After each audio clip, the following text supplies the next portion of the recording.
Isang napakalakas na manifestation to attract money. Hindi lamang maliit na halaga ang pwedeng ma-attract dito.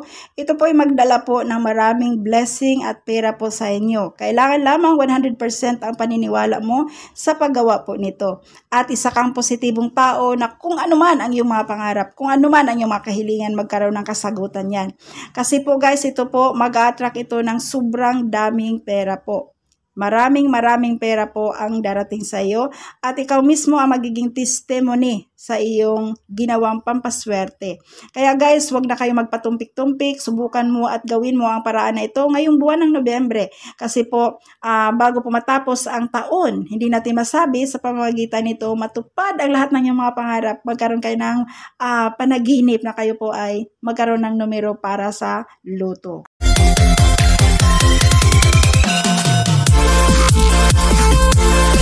Swerte, kumusta? Welcome again sa ating YouTube channel. Another pampaswerte tips ang ating ibahagi ngayon at napaka-effective po nito guys. Ang kailangan lamang sa paggawa nito 100% yung paniniwala ninyo. At tanong ko po sa inyo guys, kayo po ba ay naniniwala na talagang mayroong swerte na darating sa iyo? Siyempre po kung kayo po ay naniniwala, lahat po ng paniniwala po ninyo ay magkakatotoo po yan. Positive always guys. At sa ganung paraan, ma-attract mo ang universe. And then ang universe makapag-process sa iyong mga kahilingan. Kasi guys, ang dami na pong gumawa ng mga pampaswerte na mga tinuturo natin and then sa kanila po ay nag-work. So kung nag-work sa kanila, wala po imposible na ito po'y gagana po sa inyo. Ang importante dito, 100% na paniniwala.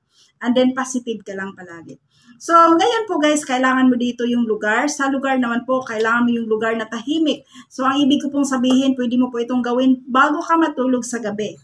And then, kailangan po, walang distraction, walang disturbo, yung talagang tahimik yung kapaligiran mo. At pwede mo po itong gawin sa loob na yung kwarto, sa loob na yung sala, at pwede mo rin itong gawin kahit saan. Basta importante po, yung paniniwala mo andyan 100%. So, ngayon po guys, syempre po, sa paggawa po nito, gabi po natin ito gawin. So, kailangan natin dito yung magsindi po tayo ng kandila. So, ito po ang ating kandila. Sindihan mo lamang ito and then ilagay dyan sa harapan. And then, mag-start na po kayo sa iyong mga gagawin. Bago po kayo mag-umpisa sa iyong gagawing kahilingan, kailangan mo dito yung mga materialis na gagamitin ninyo po. So, una po sa lahat, kailangan mo yung pera. Pira na papel ang ating kailangan dito. So, kung mayroon pa po kayong green, kagaya nito guys, itong 200 pesos na ito po ay gamitin ninyo. Kung wala naman po kayong ganito na papel sa mga ibang bansa, yung mga kaibigan po nating nasa ibang bansa, pwede kayong gumamit ng perang papel na nandiyan dyan po kung saan po kayo. So, any amount of pera po pwede ninyong gamitin. Pero dito po sa Pilipinas, kung makapag-produce po kayo ng 200, mas the best po ito. So, kasi po green, swerte po ang green. And kung wala po kayong 200 pesos, pwede po kayong gumamit ng any amount po ng pera. Pera na papel po ang kailangan natin dito. At syempre po, kailangan din natin dito yung cinnamon stick. Ang cinnamon stick naman, ito po mag-attract po ito ng kasaganaan, pera na tuloy-tuloy, at swerte po talaga ang cinnamon stick guys. Kung alam po ninyo kung paano ito gamitin, ayan, swerte talaga ito sa pera. No? At hindi mawawala sa atin po ang ating asin. Sa asin naman po guys, ang gagamitin po natin dito ay ito pong rock salt. So sa rock salt naman, nilagay ko na po dito sa cellophane and then 7 piraso po siya guys. Pero guys, kung wala po kayong rock salt, pwede po kayong gumamit po ng asin na ginagamit po ninyo sa pagluluto and then ilagay lamang siya sa cellophane na maliit. Kung mayroon po kayong mga ziplock na ganito po, ito po ang lagyan ninyo para hindi siya magkatapon-tapon. And then, kailangan mo rin dito yung panulat. Sa panulat naman, pwede kang gumamit ng pula na pentel pen, pwede kang gumamit ng green, blue, no? Yun lang. Huwag kayong gumamit ng black, guys, okay? So, ngayon po, nakasindi na po ang kandila. So, mag-start na po kayo. So, kailangan po umupo po kayo na hindi kayo madaan-daanan sa may likuran po ninyo. Again, kailangan mo yung focus dito at wala pong distraction. So, una po sa lahat, mas the best ang gagawin po ninyong kahilingan, mag-inhale, exhale muna kayo bago kayo gumawa nito. Inhale, exhale lang 3 beses, guys. I-release mo kung ano man yung duda at mga mabigat sa dibdib mo, i-release mo muna yan. 3 beses lamang, inhale, exhale. And then pagkatapos po ninyong nakapag-inhale, exhale, ang gagawin ninyo po, guys, kumuha po kayo ng iyong unan. Kunin mo ang iyong unan, and then sa unan po ninyo, linisan ninyo ng maayos, bagas palitan ang punda, malinis na punda ang gamitin bago kayo mag-manifest. unan po, no? Yung ginagamit po ninyo pag kayo po matulog na. Yung unan talaga guys, na dito sa ulo ilagay. Kasi mayroon tayong mga unan na nilalagay natin sa mga paa natin. Yun, wag yun. Yung sa uluhan lang talaga. Yung sa ulo lang. Yung hinigaan po natin gamit yung ulo natin. Yun ang una na gagamitin po ninyo. So ngayon, once na ready na po, may una na po kayo, ang gagawin ninyo po guys, dito po sa iyo pong cinnamon stick, ang gagawin niyo po dito, isulat ninyo ang buo ninyong pangalan. Pangalan, middle name, and then yung apelyido po ninyo. And then sa baba nito, yung birthday po ninyo. And then pagkatapos po guys, dito po sa may mga gilid nito, isulat ninyo ang sign ng pera kung saang bansa po kayo. Halimbawa kung Canada kayo, so yung sign ng pera sa Canada, yun ang gamitin ninyo. Halimbawa kung US kayo, so dollar sign kasi US kayo. Pero guys, kung halimbawa na si Pilipinas po kayo, pero yung kinikita po ninyo, kagaya sa amin, yung mga sinasahod namin ay dollar po, kasi may under po ako sa company, US company po, and then under po ako sa US company, ang sinasahod ko po ay dollar. Siyempre po, ang isusulat mo po ninyo dito ay dollar na sign, no? Kasi po, bakit? Kasi yung source of income po ninyo ay dollar. So, dollar sign po ang isulat ninyo. Pero kung yung pera po ninyo, nanggagaling po siya sa Philippine money, ang source po ninyo ay Philippine money, ayan, pwede yan, piso sign. Kung may mga negosyo kayo dito sa Pilipinas, and then yun po ang isulat ninyo, piso sign. So, magdepende po. Again, kung US yung source of income ninyo, dollar sign. Pero kung kahit nasa Pilipinas po kayo. No? So, ngayon po guys, nasulat mo na dito ang iyong pong pangalan, dollar sign, at ang iyong birthday. So, ito po guys, ang magdala po sa inyo ng tagumpay sa iyong mga pangarap. No?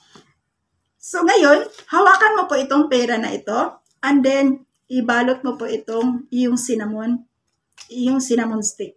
Pabalot na pa ganyan guys, pero papasok po sa inyo. Ganyan po guys. Balutin mo lamang siya ng ganyan. Balutin lang siya ng ganyan. And then, itong asin. Itong asin, kailangan magkatabi po. Yan. Ganyan naman, guys. So, ngayon po, mag-start na po kayo ng iyong wishes or ang iyong pong kahilingan. Siyempre po, ginawa mo po ito dahil po gusto mong magkaroon ng maraming pera. Gusto mong magkaroon ng abundance, prosperity, kasaganaan. Yung buhay talaga na maginhawa. Matupad mo ang iyong mga pangarap. Makabili kayo, kung halimbawa nagre-rent lang kayo ng bahay, magkakabili kayo ng sarili ninyong bahay at lupa, sasakyan. Kahit ano pa yung iyo pong mga, yung dasal po ninyo. Magtiwala ka guys na matupad po yan. Walang imposible po sa lahat. Kasi po sa paraan pong ito, ma-attract mo dito ang universe. And then ang universe makapag-process sa iyong mga wishes, sa iyong mga kahilingan. Kaya napaka-importante po dito yung focus mo. So ngayon po, habang hawak mo na po ito, hawakan mo ito sa kanan na kamay, and then support naman yung kaliwang kamay. And then ilapit po ninyo ito sa iyong bibig. And then inhale, exhale ka uli. Inhale, exhale ka ulit ng 3 beses. And then after mong nakapag-inhale, exhale, i-mention ninyo or banggitin po ninyo ang iyong pangalan ng 7 times. For example, ako, ang pangalan ko ay Cecilia O'Mahony. So, Cecilia O'Mahony, kasama yung middle name, Cecilia in O'Mahony, ganyan. Cecilia in O'Mahony, Cecilia in O'Mahony. 7 times kong banggitin yan. And then, kasunod naman ito. Ako'y naniniwala sa universe. Ako po ay handa nang makatanggap ng blessing at regalo sa universe na magbago ang takbo ng aking buhay. Maraming pihira na papasok sa akin. Walang humpay ang swerteng darating sa akin. Magdala ito ng katuparan sa aking mga pangarap. I claim it, I claim it, I claim it. Magkaroon ako ng kasaganaan, abundance, kayamanan. Matupad ang lahat kong mga pangarap. Magkaroon ako ng sariling bahay at lupa, sasakyan, sasakyan, magkaroon ako ng savings, at magkakaroon ako ng passive income. At hindi na ako maghihirap kailanman. Naniniwala ako sa universe na ito po ipagkaloob sa akin. I claim it, I claim it. I claim it, I claim it.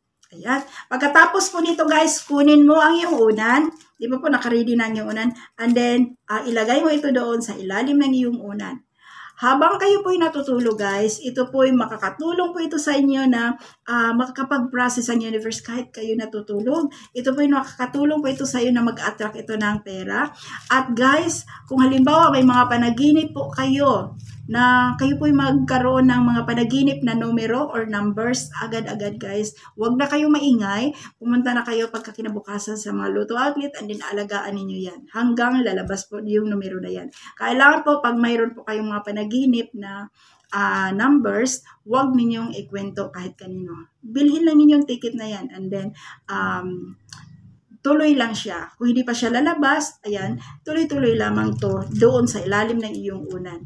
At tanggalin mo lamang ito guys pag sa pakiramdam po ninyo na nagkakaroon na po kayo ng kasaganaan. Yung talagang yung pera sa inyo ay maraming paraan na pumapasok na napakagaan. Makakaramdam po kayo niyan. So guys, kung yun man po mga kahilingan po ninyo ay magkaroon ng kasagutan at katuparan ng mabilis, bumalik po kayo sa video na ito and then mag-share din kayo sa iyong testimony.